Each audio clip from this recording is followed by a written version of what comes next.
بسم الله الرحمن الرحيم والحمد لله رب العالمين والصلاة والسلام على سيدنا محمد النبي الأمي وعلى آله وصحبه أجمعين. اللهم إنا نستهديك لأرشد أمرنا وزدنا علما ينفعنا. أما بعد. Nous continuons dans notre livre Wasilat al-Talab, la voie de la recherche. Nous sommes arrivés dans le chapitre du jeûne, Kitab as-Sawm. Naam. Bismillah. Il est valable d'accomplir le jeûne du mois de Ramadan, le vœu déterminé et le surrogatoire basé sur une attention mise dès la nuit et avant la moitié du jour, de même par une attention absolue. Non. Donc, dans le chapitre du jeûne, comme on le voit ici, il va évoquer d'une manière résumée les règles principales du jeûne. Tout d'abord, il parle de l'intention. Quand est-ce que, quand est-ce qu'est le temps de l'intention? Lorsque la personne, il va avoir dans son cœur l'intention de jeûner le lendemain pour Ramadan. Par exemple, ça peut être Ramadan, comme il le mentionne ici, ça peut être un vœu déterminé. Le fait qu'ils disent pendant un mois, je jeûne tous les lundis, par exemple. Donc, chaque lundi, c'est un jour déterminé. Donc, le jeûne du mois de Ramadan ou le vœu déterminé, c'est-à-dire on se rend pour Dieu obligatoire le fait de jeûner un jour qui, si on le jeûne sans ce vœu-là, sans cette formulation-là, il est surérogatoire, il est recommandé. Et aussi le jeûne surérogatoire, ça c'est la première sorte de jeûne. Le jeûne du mois de Ramadan, le jeûne d'un vœu qui est déterminé, qui est bien spécifié, et le jeûne surérogatoire. On peut avoir l'intention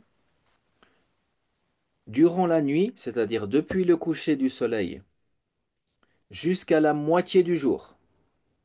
De même par une intention absolue. Une intention absolue, ça veut dire que la personne simplement, il n'a pas ici absolu, ça veut dire pour, euh, euh, pour extraire, si on veut, le fait de devoir absolument avoir l'intention, avoir une intention qui est spécifique. Le simple fait que la personne ait dans son cœur, il se rend présent dans son esprit que le lendemain il jeûne, demain je jeûne, c'est une intention dans l'absolu. Il n'a pas spécifié ici Ramadan, par exemple. Donc pour le jeûne du mois de Ramadan, il peut avoir cette intention-là. Tout comme il le mentionne aussi pour le jeûne qui est déterminé ou le jeûne qui est surérogatoire.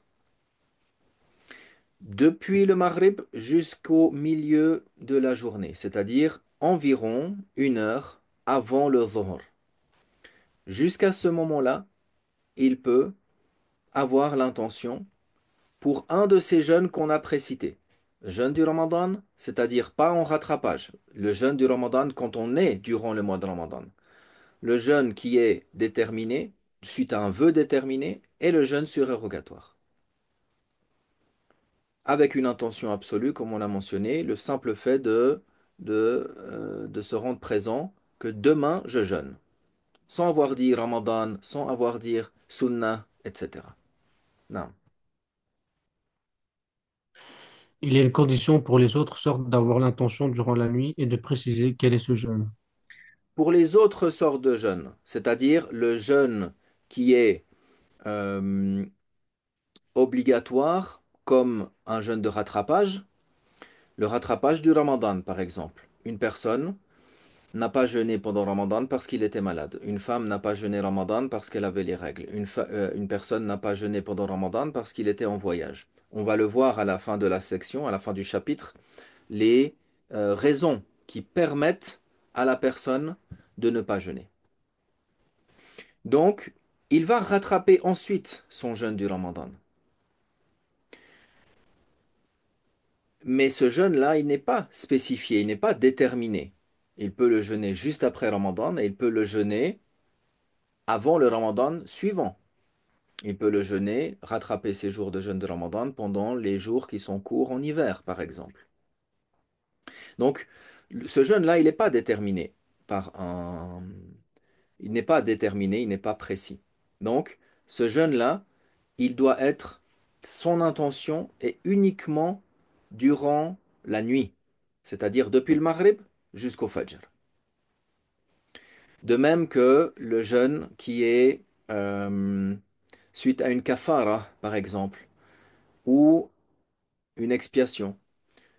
La personne qui doit, suite à une expiation, il doit jeûner 2 mois lunaires consécutifs. Alors là aussi, l'intention pour ce jeûne-là, il est jusqu'au Fajr uniquement. Non. Ou le jeûne que la personne a fait vœu de jeûner pour Dieu, mais sans que ce soit déterminé. Comme s'il dit, pour Dieu, je fais vœu de jeûner pendant le mois de Charban 3 jours, par exemple. Donc, dans ce cas-là, il n'a pas spécifié, il n'a pas déterminé quel jour. Mais il s'est rendu obligatoire, par ce vœu-là, pour Dieu, de jeûner. Alors, dans ce cas-là aussi, l'intention doit avoir lieu entre le Maghrib et le Fajr. Non. Il est appréciable d'accomplir le déjeuner nocturne, suhoor, et de le retarder ainsi que de se hâter à rompre le jeûne. Deux choses qui sont rapportées dans les hadiths du prophète alayhi salatu wassalam. Pour cela, c'est quelque chose qui est mandoub, c'est quelque chose qui est recommandé, qui est mustahab, qui est appréciable, de d'accomplir le suhoor, c'est-à-dire un peu avant, pareil, c'est ce que font les gens en général, un peu avant le fajr, la personne euh, se lève et également il se lève pour, non seulement il va faire des prières, prier pendant la nuit, etc., mais il va encore manger quelque chose ou boire quelque chose, ne serait-ce qu'une gorgée d'eau, ne serait-ce qu'une gorgée d'eau pour accomplir le suhoor, pour accomplir ce déjeuner nocturne. Mais même s'il le fait plus tôt dans la nuit, il n'y a pas de problème non plus. Et également, donc de le retarder, c'est ce qui est préférable, de le retarder jusqu'à la fin de la nuit. Et se hâter à rompre le jeûne. La même chose, ne serait-ce non plus de même, ne serait-ce que par une gorgée d'eau. La personne, il est à la mosquée, ils font le adhan. Il boit une gorgée d'eau et ensuite il fait le maghrib. Plutôt que de d'abord faire le maghrib sans avoir rien bu, rien mangé. Ce qui est appréciable de faire, de boire, de rompre son jeûne avec une date, de manger quelques dates, de boire un peu d'eau, de faire la prière, accomplir la prière immédiatement. Et par la suite, la personne, elle peut prendre du temps pour faire le repas de rupture. Non. Maintenant, il va parler concernant les choses qui annulent le jeûne, les choses qui n'annulent pas le jeûne. Non. Le jeûne n'est pas annulé si le jeûneur mange, boit ou a un rapport intime par oubli. De même, s'il a un rêve érotique, une sortie de sperme suite à un regard, s'il s'enduit d'huile, met du khol, s'il s'adonne aux ventouses, embrasse quelqu'un, si de la poussière ou une mouche entre dans sa gorge, s'il a introduit de l'eau dans son oreille, goûté quelque chose, ou s'est vu gagner par un vomissement, puis en a ravalé quelque chose. Non. Donc, il mentionne tout d'abord les cas qui n'annulent pas le jeûne. Le fait de manger ou de boire ou avoir un rapport intime par oubli. Euh, Par oubli, ça veut dire que la personne n'a pas à l'esprit qu'il est en train de jeûner. Et ça arrive des fois. La personne, il oublie qu'il jeûne tout simplement parce que il est, il est habitué, il a une routine dans le fait de pas de jeûner. Il est habitué, il a une routine dans le fait de jeûner. Par conséquent, euh, c'est comme un jour, il ne fait pas forcément le distinguo, est-ce qu'il est en train de jeûner ou pas. Donc il est en train d'oublier qu'il jeûne. Et tout d'un coup, il prend une bouteille d'eau et il boit de l'eau. Et après, il se rappelle. Il se rappelle qu'il était en train de jeûner. Le jeûne n'est pas annulé, comme c'est rapporté dans Sahih al-Bukhari ainsi que Sahih Muslim, dans le sens que le prophète sallallahu alayhi wa sallam, il a dit que le jeûneur qui a mangé par oubli, alors qu'il était en train de jeûner, qu'il complète son jeûne. Certes, c'est Allah Ta'ala qui l'a nourri et qui l'a abreuvé. Donc, par oubli, le jeûne n'est pas annulé. On va le voir après, par erreur, c'est différent. On l'expliquera, Inch'Allah. De même, s'il a dormi pendant la journée de Ramadan et il a eu un rêve érotique, suite à cela, il a eu la sortie du sperme, le jeûne n'est pas annulé, il faudra qu'il fasse le ghusl. Le ghusl n'est pas une validité, une condition de validité pour le jeûne. Le ghusl n'est pas une condition de validité pour le jeûne. Donc, si la personne, il a eu, durant son sommeil, la sortie du sperme, ça n'annule pas son jeûne. Mais pour pouvoir accomplir la prière et que sa prière soit valable, bien sûr, il faudra obligatoirement qu'il fasse la douche, qu'il fasse le ghusl. De même si il a une sortie de sperme suite à un regard. De même, ça n'annule pas le jeûne. Ou le fait de s'enduire le corps d'huile. Suite à cela, le fait de s'enduire le corps d'huile n'annule pas le jeûne. Euh, le fait de mettre du kohl, le mettre du kohl sur les yeux, n'annule pas non plus le jeûne. Le fait de faire la hijama, le fait de faire la saignée capillaire, les ventouses, non plus, ça n'annule pas le jeûne. Le fait d'embrasser quelqu'un, ou si la poussière ou une mouche entre dans sa gorge, ça aussi, c'est des choses qui sont difficiles d'éviter, ça n'annule pas le jeûne. Le fait d'introduire de l'eau dans son oreille, ça n'annule pas le jeûne. Ici, il distingue, est-ce que c'est de l'eau ou est-ce que c'est de l'huile ou un médicament? Dans ce cas-là, Euh, il y a des savants, ils disent, bien sûr des savants hanafites, qui mentionnent le fait que si c'est une goutte d'huile ou un médicament ou quelque chose, ça annule le jeûne, mais si c'est de l'eau, ça n'annule pas le jeûne. Le fait de goûter quelque chose seulement si la personne, elle goûte pour vérifier l'assaisonnement, ça n'annule pas le jeûne, mais c'est quelque chose qui est blâmable.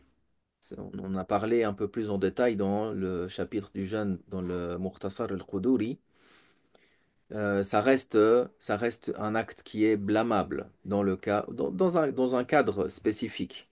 C'est-à-dire que la personne, il a la possibilité de faire goûter à quelqu'un d'autre, par exemple.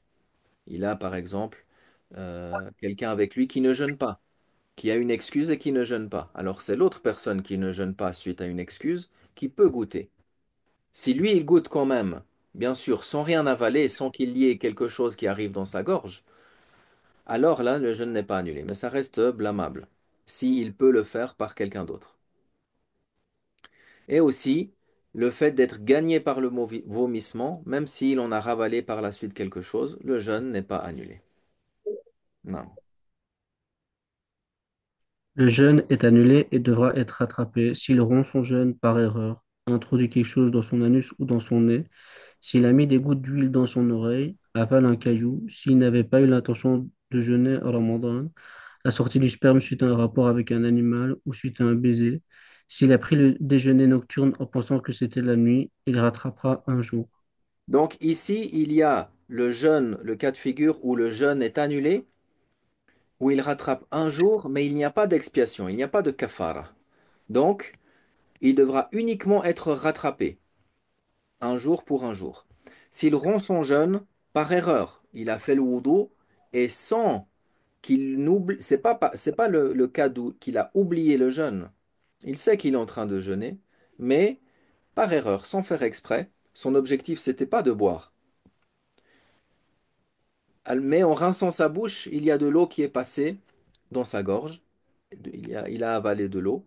Par erreur, le jeûne est annulé. Dans le cas où lui, euh, c'est par erreur, c'est pas par oubli. Tandis que la personne qui boit par oubli, lui, son objectif c'était de boire, mais il oublie qu'il jeûne. Tandis que celui qui rince sa bouche et qui gargarise, ça aussi le jeûneur évite de gargariser, justement pour éviter que de l'eau arrive dans sa gorge et annule son jeûne.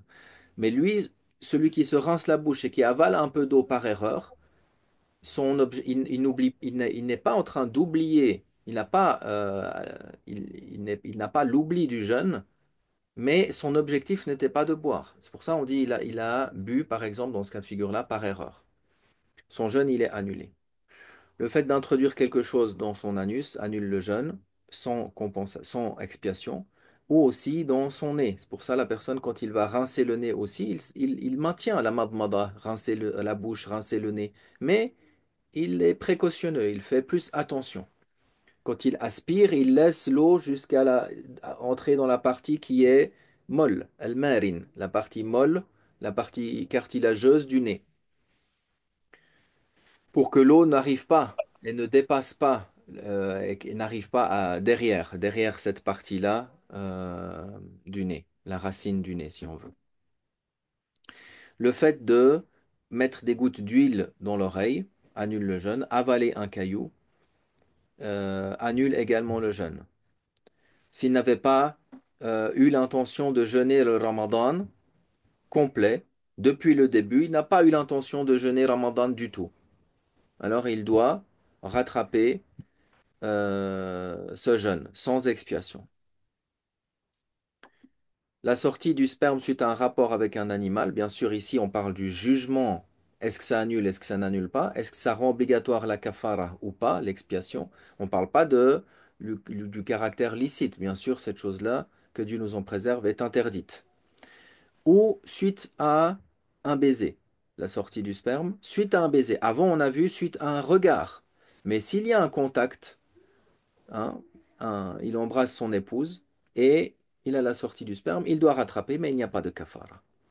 Et la même chose s'il se réveille le matin en pensant qu'il fait toujours nuit, en pensant que c'est toujours la nuit, et il mange et il boit, en pensant le, que c'est encore la nuit, qu'il peut faire le suhoor, le déjeuner nocturne. Alors, et par la suite, il se rend compte que le Fajr était déjà levé, par exemple, depuis 20 minutes. Dans ce cas-là, il devra rattraper ce jeûne. Bien sûr, il va continuer euh, de s'abstenir des choses qui annulent le jeûne. Quand une chose, dès lors qu'on dit que le jeûne, il est annulé, ça ne veut pas dire que par la suite, il peut manger et boire ce qu'il veut. Non. Il doit s'abstenir, continuer le reste, à jeûner le reste du jour, à s'abstenir de manger et de boire, et il devra rattraper. Non. Il lui incombe un rattrapage et une expiation s'il a exercé ou subi un rapport intime par l'un des deux orifices, s'il a mangé, bu ou pris un médicament volontairement. Donc, quand il y a un rattrapage avec l'expiation, avec la kafara, lorsqu'il a eu le rapport intime, exercé ou subi, ça veut dire que ce soit l'homme ou la femme qui a eu ce rapport intime, pas par oubli comme on l'a mentionné, par l'un des deux orifices, bien sûr, par l'orifice postérieur ou l'orifice par l'anus, bien sûr, c'est un grand péché, c'est interdit, mais ça annule le jeûne et ça nécessite également la kafara. Ici également, il n'a pas mentionné ici, mais on parle de la kafara par rapport au Ramadan. Lorsque la personne, il lui arrive cela pendant Ramadan. Également, s'il a mangé ou bu ou pris un médicament volontairement. Chez les Hanafites, la même chose chez les Malikiyas. S'il a mangé ou bu volontairement, sans excuse, il doit rattraper ce jour et il doit également s'acquitter de la kafara, de l'expiation. L'expiation qui est, si la personne en a la capacité, ce qui n'est pas le cas de nos jours, affranchir un esclave croyant, ou, s'il n'en a pas la capacité, jeûner 2 mois lunaires successifs, consécutifs. S'il n'en a pas la capacité, alors il nourrira euh, 60 pauvres, selon les détails concernant les kafaras. Naam. Les situations qui autorisent de ne pas jeûner sont autorisées à rompre le voyageur, la femme enceinte ou qui allait tout en craignant pour leur santé ou celle de leurs enfants, le malade craignant que sa maladie n'augmente. Quant à la personne très âgée, elle peut rompre et s'acquitter d'une compensation fidya. Donc, dans ces situations-là, la personne est autorisée à rompre. Si la personne, il est voyageur, ici, il y a une petite explication à donner. Lorsque la personne commence son voyage, il est chez lui et il va partir pour une destination. Il va accomplir la distance de voyage qui est environ de 80 km, 80 km. Donc, la personne qui va accomplir cette distance-là, dès lors qu'il quitte les limites de sa ville, il a le jugement du voyageur. Maintenant, le voyageur qui peut rompre le jeûne lorsqu'il n'est pas encore en voyage, c'est celui qui a quitté les limites de sa ville avant l'entrée du Fajr. Si il a quitté sa ville après l'entrée du Fajr, alors ce jour-là, même si ensuite il en voyage, il ne le rompt pas. Par la suite, il arrive dans une ville et il y reste moins que 15 jours. 15 jours et 15 nuits. Moins que 15 jours. Donc il est voyageur. Durant cette durée-là, il est voyageur, il peut rompre son jeûne. Ce qui est préférable, c'est qu'il maintienne son jeûne si ça ne représente pas une difficulté pour lui. Mais c'est une permission. S'il rompt son jeûne, il devra rattraper. La femme enceinte, également la femme qui allait, tout en craignant pour leur santé ou celle de leur enfant, la femme qui est enceinte qui craint pour sa santé ou qui craint pour la santé de son enfant, de même la femme qui allait, si elle craint pour sa santé à elle ou pour la santé de son enfant, alors elle peut rompre son jeûne. Elle peut rompre son jeûne. La femme qui allait, c'est quelque chose qui est très éprouvant, qui est très éprouvant, donc pour sa santé. Et d'une part, si elle ne boit pas, son lait peut diminuer. Puis par la suite, il ne va pas suffire pour nourrir son nourrisson. Et c'est la santé du bébé qui va en pâtir. Donc dans ces deux cas de figure, la femme a la permission de rompre son jeûne. Dans ces cas de figure-là, c'est-à-dire lorsqu'elle est enceinte ou lorsqu'elle allait, par crainte pour sa santé ou celle de son enfant.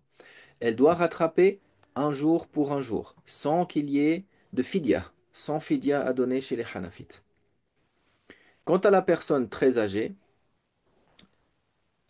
habituellement, elle ne va pas revenir à un état de santé qui lui permet de jeûner à nouveau.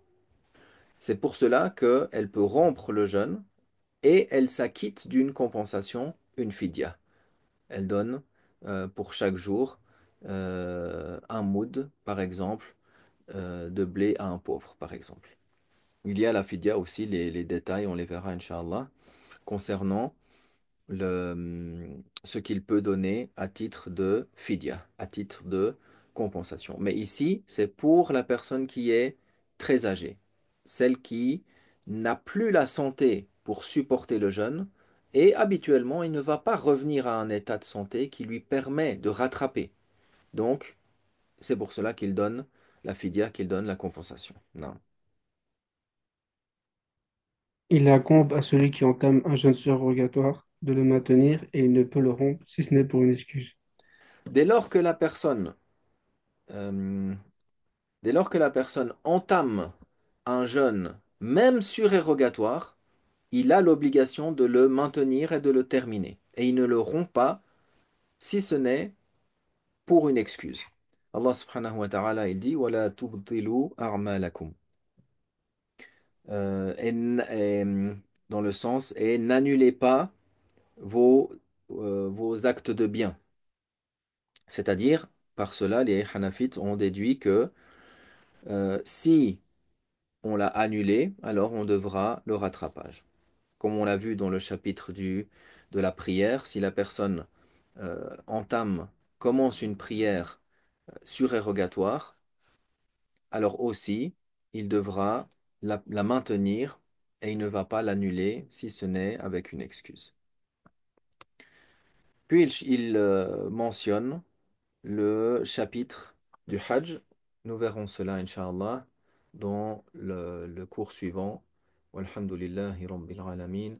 Wa sallallahu wa sallam ala Sayyidina Muhammad wa ala alihi wa sahbihi ajma'in.